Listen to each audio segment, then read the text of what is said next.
Joining us on The Gist is Leigh Anne Tuohy. Her family's story was made famous with the Oscar-winning film The Blind Side. Now she's back with Family Edition, a new show coming to television about the struggles and joy of foster care. Leigh Anne, thank you so much for joining us today. Hi, thank you for having me. Now you, your daughter Collins, along with tutor Miss Sue Mitchell, will work with 6 foster families in Family Edition. How did this project come about? Well, it came about because we were presented by UP to do this show, and we've been offered a lot of shows by a lot of networks, individually, the entire Tuohy family.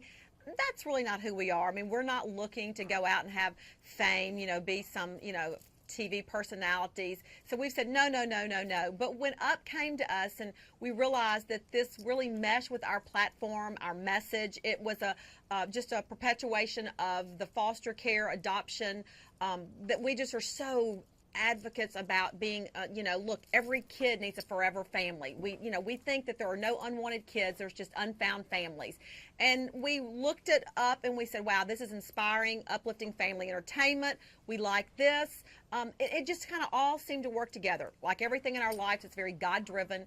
And we just said, okay, we're going to do this. We're going to get out of our comfort zone because this will give us an avenue to be up, loud, proud, talk about the fact that these 400,000 plus kids in our foster system in this country need a forever family. We looked and said, wow, there's 400,000 and change faith-based organizations. Why doesn't every faith-based organization be responsible for putting one foster child in a loving home? We have no need for foster care. So there was a lot of reasons that we said, okay, we're going to do this particular show when we've said no to the other ones. It just seemed to all fall into place, and we really felt like it would be something that would move the needle and bring awareness, and that people would hopefully watch it and emulate what they see and realize it takes a village and that you can plug yourself in somehow, because people just go, oh, I don't know if I can adopt. Well, you may not can. If you can, we think that you should, but there is something that you can do to make a difference, and you can plug yourself in some shape, form, or fashion, and we want you to watch the show and say, hey, I can do that, or that's what I want to do. Now, once the show wraps, what are your long-term plans on going back? Are you going to be following up with the foster families that you're working with during the show after it wraps? I make no long-term plans. I live in 24-hour increments. If you would have told me a year ago that this is what I'd be doing today, I'd have said, oh, you're crazy. It's really, our lives are so all over the page. We go around the country, we do motivational speaking. We're just involved in so many different avenues that we really don't. And so I hate to, not answer that question, but we don't plan long-term. We feel like the families that we've helped, thus far, that we've equipped them. They're really ready to go out to battle. We've done everything that we can do. We've overcome obstacles. We've knocked on doors. We've had doors opened. We have left them with something. We go in, and each week we do a room makeover. We do something to enhance the family. We leave them in a better situation than when we found them. So, I personally might follow up because I get attached to each and every family. Each week I'd go, oh, they can't be more wonderful people than last week. And they seem to always match the wonderfulness.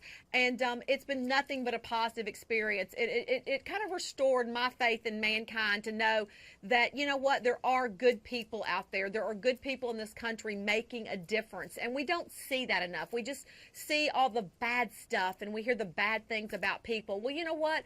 UP is a great place. They are showing great shows, and this is one of them. They're highlighting the good people. People that adopt in this country, in my opinion, are the heroes.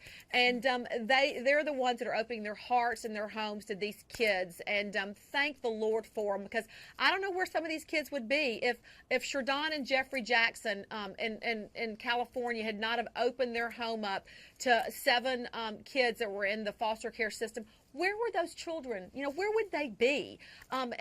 So we really hope each week that people will watch this show. They'll talk about it with their kids. They'll talk about it at their workplace. They'll talk about it, at church. And they say, hey, did you see that? So-and-so's doing that. We might can help them. Or, I think we should do that. What do you think? So we hope that it just really reaches on a lot of different cylinders and people plug themselves in and they get involved. Now, I know we only have a moment left. What are some of your words of wisdom to somebody who's considering opening their home to a foster child? Well, it's not easy. People think that it's going to be, cupcakes and cartwheels, and nothing in life that's worthwhile is easy. It's one of these that it's 5 steps up and 6 steps back. It's rewarding. It is the most rewarding thing that you will ever do. But it's just something. It's a progress, and you have to work at it every single day, just like you do your job, your education, your marriage, everything. And my advice to you is know that it's worth the risk. It really is.